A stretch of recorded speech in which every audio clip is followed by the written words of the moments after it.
Model মেঘনা আলমের আটক প্রক্রিয়া কেন বেআইনি হবে না জানতে চেয়ে রুল জারি করেছেন হাইকোর্ট। 2 সপ্তাহের মধ্যে সরকারকে রুলের জবাব দিতে বলা হয়েছে। মেঘনা আলমের আটকাদেশ চ্যালেঞ্জ করে তার বাবার করা রিটের প্রাথমিক শুনানি করেন বিচারপতি রাজিক আল জলিল ও বিচারপতি তামান্না রহমান খালিদের হাইকোর্ট বেঞ্চ। প্রক্রিয়া ভুল থাকলে সরকার তাকে এখনই মুক্তি দিতে পারে বলে মনে করেন রিটকারীর আইনজীবী ব্যারিস্টার সারা হোসেন। সাইদুল ইসলামের রিপোর্ট। প্রচন্ড পরিমাণে নক করছে। আমি তাদেরকে বলছি যে আপনারা যদি থানা থেকে হয়ে থাকেন কোনো চিন্তা নেই, তো আমি নিজে থানায় এসে কথা বলবো। মিস আর্থ বাংলাদেশ 2020 বিজয়ী মডেল ও অভিনেত্রী মেঘনা আলমকে গত 10 এপ্রিল রাতে 1974 সালের বিশেষ ক্ষমতা আইনে 30 দিনের জন্য আটকে রাখতে আদেশ দেয় ঢাকা মেট্রোপলিটন ম্যাজিস্ট্রেট আদালত। ডিবি পুলিশের আবেদনে এই আদেশের পর তাকে কাশিমপুর কারাগারে পাঠানো হয়। এরপর পরিবারের কোনো সদস্য তার সাথে দেখা করতে পারেননি।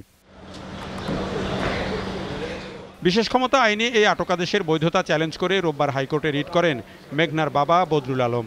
প্রাথমিক শুনানি শেষে এই আটকাদেশ কেন অবৈধ হবে না তা জানতে চেয়ে রুল জারি করে হাইকোর্ট। তাকে ডিবি অফিসে আটক রাখা, 24 ঘন্টার বেশি কোনো আইনজ্ঞের সাথে পরামর্শ করার সুযোগ না দেওয়া, এই পুরো প্রক্রিয়াটাকে কেন অসাংবিধানিক এবং মৌলিক অধিকার পরিপন্থী ঘোষণা করা হবে না, এবং দ্বিতীয়ত কেন যে ডিটেনশন অর্ডার দেওয়া হয়েছে তাকে বিশেষ ক্ষমতা আইনের অধীনে, সেটাও কি কেন আইন বহির্ভূত ঘোষণা করা হবে না, এই মর্মে হাইকোর্ট আজকে রুল জারি করেছে। ব্যারিস্টার সারা হোসেন জানান, মেঘনা আলমকে সম্পূর্ণ বেআইনিভাবে আটক করা হয়েছে। সরকার ভুল প্রক্রিয়ায় তাকে আটক করলে মুক্তি দেওয়া উচিত বলেও মনে করেন তিনি।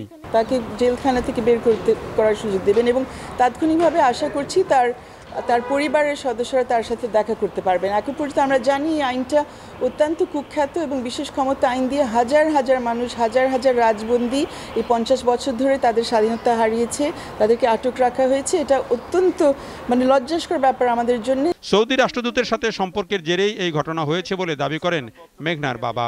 দ্রুত মেয়ের মুক্তি চান তিনি। সৌদি অ্যাম্বাসেডর ইসা ইউসুফ তার সাথে একটা সম্পর্কের ভিত্তিতে, তো সেইটা একটা অভিযোগ ওইভাবে করছে, কিন্তু সেইটা তো তার বিরুদ্ধে দাঁড় করে নাই সেরকম কোনো অভিযোগ করছে সম্পূর্ণ ভিন্ন। স্পেশাল পাওয়ার অ্যাক্টে যে অবিলম্বে তারা মেঘনা আলমকে তারা মুক্তি দেওয়ার ব্যবস্থা করবে, আমরা সেই আশাই করছি। স্বরাষ্ট্র মন্ত্রণালয় সহ সরকারের বিভিন্ন মহলের সাথে আলোচনা করে সমস্যাটি সমাধানের চেষ্টা করেছিলেন বলেও জানান মেঘনার বাবা। Saidul Islam, TTV news, Dhaka.